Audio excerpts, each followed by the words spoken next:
नमस्कार, मैं हूं तान्या। आप देख रहे हैं आज का युग। आइए नजर डालते हैं आज की कुछ खास खबर की ओर।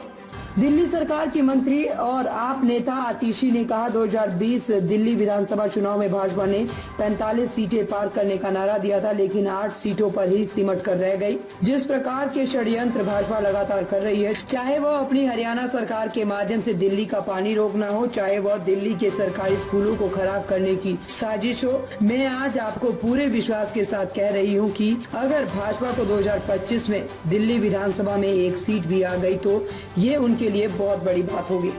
यानी केंद्र सरकार द्वारा अपॉइंटेड चीफ सेक्रेटरी ने ये लिखित में दिया है कि टीचर्स की ट्रांसफर, पोस्टिंग और सारे सर्विस मैटर्स सिर्फ और सिर्फ केंद्र सरकार के अधिकार क्षेत्र में आते हैं और केंद्र सरकार के नुमाइंदे एलजी साहब के अधिकार क्षेत्र में आते हैं। तो ये बिल्कुल साफ है कि ये भारतीय जनता पार्टी का षड्यंत्र था, लेकिन जब उन्हें समझ में आया कि षड्यंत्र के खिलाफ आम आदमी पार्टी लड़ती रहेगी, तो वो अपने घड़ियालू आंसू बहाने के लिए एलजी साहब के पास गए और उसके बाद बाहर आके झूठ बोल रहे हैं, जबकि सारे कागजात उनके ही अपॉइंटेड अफसरों द्वारा लिखित कागजात ये दिखा रहे हैं कि ट्रांसफर पोस्टिंग केंद्र सरकार द्वारा की गई, उनके एलजी साहब द्वारा की गई और एलजी साहब के आदेश द्वारा की गई। मैं तो उनसे ये भी पूछूंगी, अगर एलजी साहब के पास पावर नहीं थी ट्रांसफर की और हमारे पास पावर थी,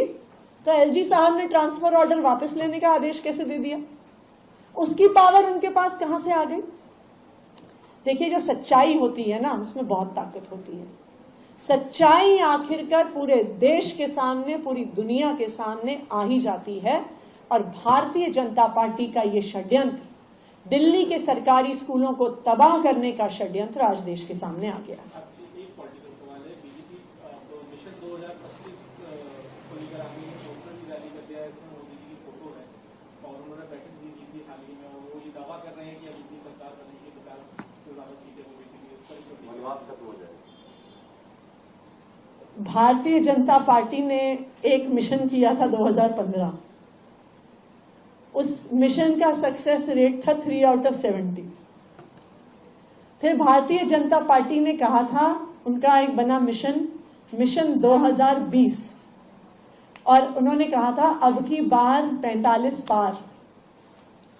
45 पार करने निकले थे, 8 पर सीमित रह गए। अब 2025 में जिस प्रकार के कांड वो लगातार कर रहे हैं दिल्ली वालों को परेशान करने के लिए, चाहे वो अपनी हरियाणा सरकार के माध्यम से दिल्ली का पानी रुकवाना हो, चाहे दिल्ली के सरकारी स्कूलों को खराब करने का षड्यंत्र हो, चाहे अपने अफसरों के माध्यम से, अपने एलजी साहब के माध्यम से मोहल्ला क्लिनिक की दवाइयां रोकना हो, ओपीडी के डेटा एंट्री ऑपरेटर्स को हटाना हो, जितने षड्यंत्र भारतीय जनता पार्टी रचेगी, उतना जोर की तमाचा दिल्ली वाले उन्हें मारेंगे। मैं आपको आज पूरे कॉन्फिडेंस से बता रही हूं कि अगर भारतीय जनता पार्टी की एक सीट भी 2025 में आ गई तो उनके लिए बहुत बड़ी बात है। ताज़ा खबरों से जुड़े रहने के लिए हमारे चैनल को सब्सक्राइब करें और बेल आइकन को दबाना ना भूलें, ताकि हर खबर की नोटिफिकेशन आपको मिलती रहे।